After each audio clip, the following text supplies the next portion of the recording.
You're gambling with the lives of millions of people. You're gambling with World War III. You're gambling with World War III. Just when you thought things could not get any more insane, the President of the United States, Donald Trump, meets with President Zelensky of Ukraine in the Oval Office for what was expected to be some negotiations, some diplomacy, and hopefully a route to end the war in Ukraine that Russia started. What it turned out to be was a diatribe of aggression and lies from Donald Trump, interrupted by J.D. Vance. Never before has a president been interrupted by his vice president whilst in front of the cameras, supposedly trying to negotiate a peace treaty. This was possibly one of the most, if not the most insane moment of American political history. And what you're doing is very disrespectful to the country, this country. That's back to you, far more than a lot of people said they should have. Have you said thank you once this entire meeting? No, in this entire meeting, have you said thank you? You went to Pennsylvania and campaigned for the opposition in October. Offer some words of appreciation for the United States of America and the president who's trying to save your country.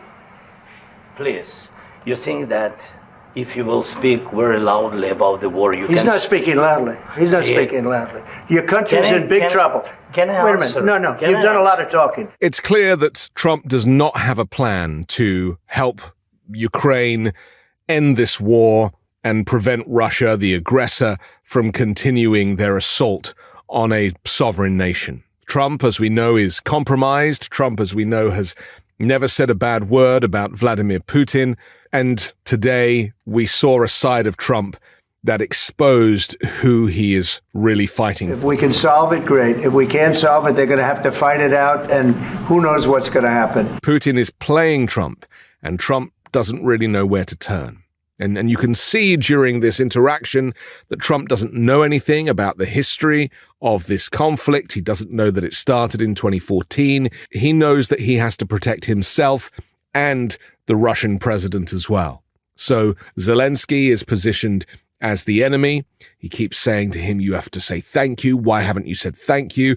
And then lies about $350 billion that we have given you, which is simply not the case. Around $120 billion has been spent in Ukraine replenishing weapons that are made in America. So that money is invested in America, and those weapons that are cascaded down to Ukraine get replenished here in the U.S. Your country is in big trouble. I know. You're not winning. You're not winning this.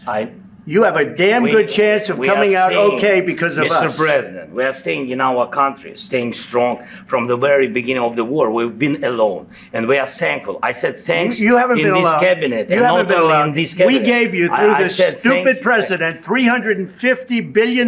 You voted we gave for you your military equipment, and your men are brave, but they had to use our military. Yes. What about if you didn't have our military equipment, if you didn't have our military equipment, this war would have been over in 2 weeks. In 3 days, I heard it from Putin. In 3 days. This is something maybe new. Less. In 2 weeks. Of course, yes. It's going to be a very hard thing to do business like this. I tell you. Just say thank you. I said a lot of except that there are disagreements, and let's go litigate those disagreements rather than trying to fight it out in the American media when you're wrong. We know that you're wrong. But you see, I think it's good for the American people to see what's going on. I understand, sir. I think it's very important. That's why I kept this going so long. You have to be thankful.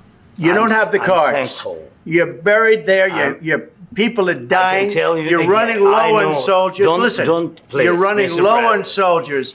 It would be a damn good thing. And then you tell us, I don't want a ceasefire. I don't want a ceasefire. I want to go, and I want this. If you could get a ceasefire right now, I tell you, you take it so the bullets stop flying and your men stop getting killed. Of course, we want to stop the war. But you're saying you don't want a ceasefire. But I said to you, I want a ceasefire. With guarantees. Because you'll get a ceasefire faster than an agreement. Ask our people about ceasefire, what they think. That wasn't with me. For you what that wasn't with me. That was with a guy named Biden, who was not a smart person. That was with Obama. It was your president. Excuse me. That was with Obama, who gave you sheets, and I gave you javelins. Yes. I gave you the javelins to take out all those tanks. Obama gave you sheets. In fact, the statement is Obama gave sheets and Trump gave javelins. You got to be more thankful. We are witnessing one of the most embarrassing events to come out of the Oval Office in history. We are witnessing a president of the United States have no knowledge of a conflict or a situation and lose it. We are witnessing him being interrupted by his vice president, who then comes in with his agenda. And we are witnessing the president of a visiting sovereign nation being treated like an imbecile, when he, in fact, is the smartest man in the room. He, in fact, is only there to represent his country and his people, and he is prepared to negotiate to find lasting peace. But Trump doesn't want to do that because Trump cannot get Putin on the phone. And, you know, at the beginning of this interaction, Trump's like, well, I can't just phone Vladimir Putin. What am I going to do? Ring him up and go, hey, Vlad, let's make a deal. Well, if I didn't align myself with both of them, you'd never have a deal. You want me to say really terrible things about Putin and then say, hi, Vladimir, how are we doing on the deal? That doesn't work that way. You want me to be tough? I could be tougher than any human being you've ever seen. I'd be so tough. Trump has exposed himself yet again as a fool, as a Russian mark, as a Russian asset, but also somebody who is so easily played. And this idea that he is strong or has strength and that Zelensky is weak is so offensive to anybody who knows anything about anything, especially when it comes to the theater of war and how Zelensky has stood firm for his people and been there every single day. And Trump doesn't have even an ounce of the strength and of the resilience that Volodymyr Zelensky does.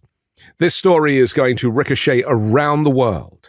European nations will be appalled at the response of Donald Trump in this situation. And I have no doubt that this will be the start of the collapse of the union between the US and Europe. And as Donald Trump said, and no one should ever say this, but for the arguably the most powerful man in the world with the largest supply of nuclear weapons, to threaten World War III with a sovereign nation who is not the aggressor, who has been invaded by Russia, and repeat, you are asking for World War III, that will be seen as a threat by the international community. You're gambling with the lives of millions of people. You're gambling with World War III. You're gambling with World War III.